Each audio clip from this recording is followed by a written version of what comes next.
Alright guys, Arsenal have just made a brilliant start to the Premier League season by beating Crystal Palace away at Selhurst Park by 2 goals to nil.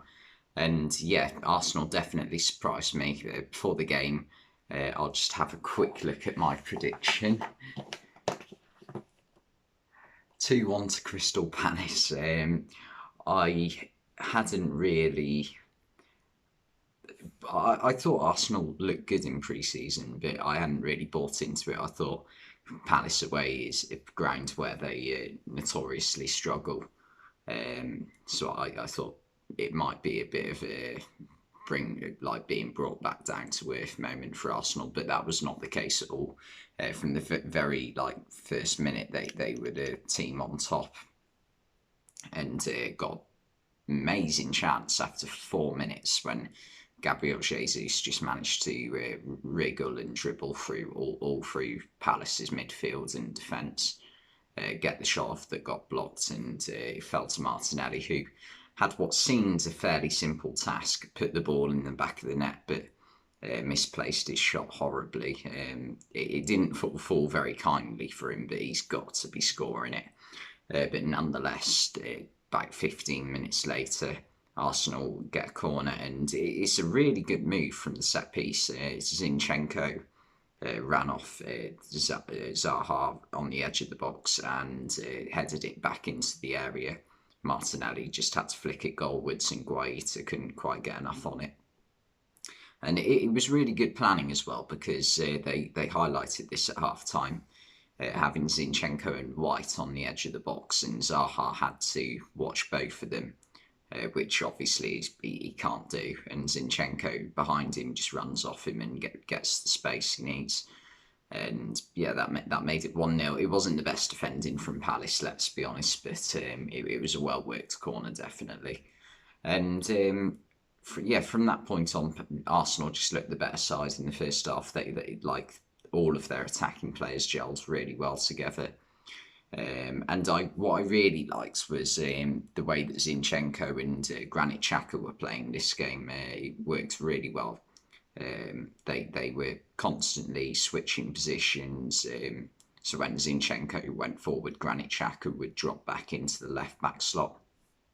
Very similar to what Jordan Henderson and Trent Alexander-Arnold do sometimes for Liverpool. When Trent Alexander-Arnold goes forward, Jordan Henderson may be the more technically limited player. I think that's fair to say. Granit Xhaka is probably the same when compared to Zinchenko. Drops back and does the safety work in that position, sort of facilitates Zinchenko's attacking ability, and the area that could be exploited by Jordan Ayew on that right wing. So yeah, Granit Xhaka and Zinchenko both had really, really good games. I thought, and also the one player who did look amazing as well for Arsenal was in defence, William Saliba. First game for Arsenal, there was a lot of anticipation about this, because he's been at Arsenal for 3 years now and hasn't played a game. He spent most of the time out on loan, and he took his chance today and did really well. Just looked really solid compared to Arsenal's other two centre backs. Fair enough to Ben White. He was played out of position. He's not a right back, is he? He's a centre back, and he didn't do badly, but there were a couple of occasions where Wilfried Zaha got the better of him. And Gabriel, he didn't. Yeah, I quite like Gabriel. I think last season he was their best centre back, probably better than Ben White. But he just didn't look settled at all tonight, and was very, very lucky in the first half to escape giving away a penalty with a handball. Definitely hit his hand. And last season that definitely is a penalty, but this season I don't know if the rules have changed, but the ball, the only way I can explain it was very similar to the handball of Rodri against Everton last season in February, I think it was. So for me, very lucky to escape a penalty. But yeah, Arsenal, they were in control for the majority of the game. It was only the final 20-25 minutes where Palace properly started to cause them problems when they brought Jean-Philippe Mateta on, who just looked like he had a lot more about him compared to Odsonne Edouard. Edouard, I think, is the more lethal finisher out of the two, but um, sometimes you just need someone up there who's going to hold the ball up a bit, and that's what Mateta does a little bit better than Edouard, a bit more physical. Um, yeah, but the one disappointing thing for Palace, I think, will be the performance of Czech Decore in midfield, their new £22 million man from Lens in France. Um, he just didn't have any presence really. He didn't stop Odegaard from causing havoc, and yeah, just was pretty non-existent and got subbed off with about 20 minutes to go. Now, obviously, it's going from the French league to the Premier League. It's going to take time to adapt. You can't expect him to be an immediate success. It's going to be a few games before we properly see what he's about. Um, but yeah, he just what wasn't a good sign tonight is what I'm going to say. I don't know. I haven't seen enough of him to say whether he will be a good player for Crystal Palace or not. But all I can say was tonight was not his night. Um, Other than that, Palace I thought had a few good performers. Joachim Andersen at centre back was superb. Some of his passing ability and long passes out wide to players like Zaha and Jordan Ayew. They were brilliant, and also he caused a threat for Palace in the opposition's box at times. In fact, there was one moment where they almost produced a chance that was nearly identical to the the way that Arsenal scored when Anderson peeled off the back and headed it back across goal. So yeah, he definitely had a brilliant game, Anderson.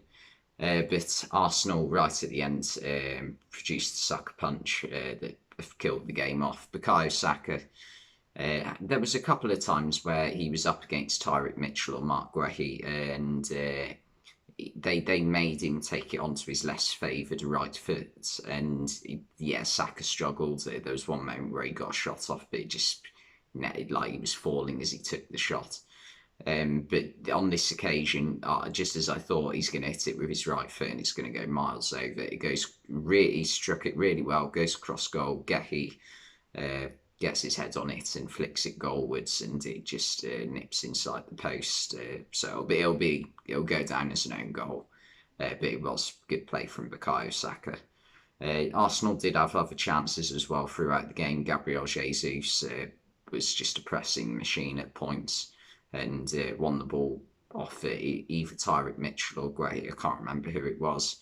Played it across to Odegaard, but Odegaard just did a bit of a typical Arsenal thing over the past 15 years or so, and tried to make it one pass too many when he probably should have got the shot off himself.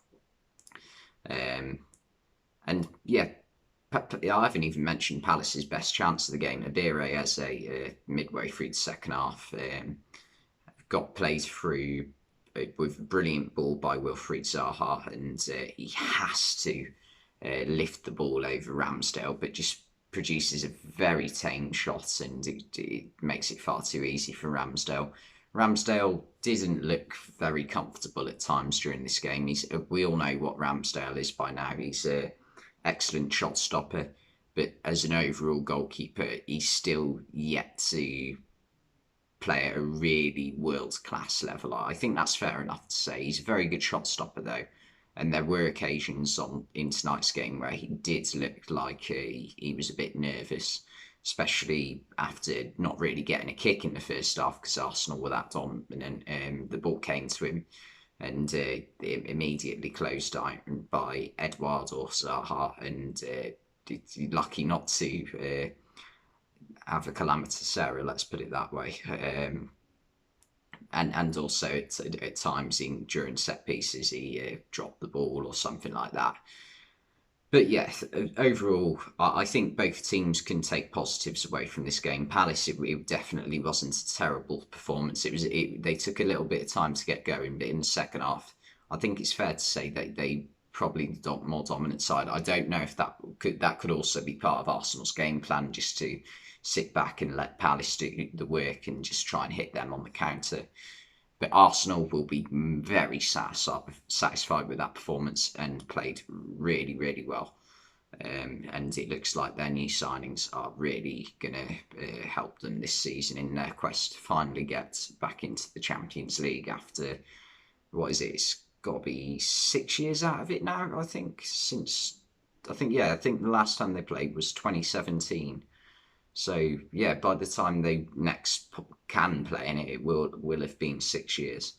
But anyway, I really enjoyed the game. Thanks for watching, and I'll see you next time.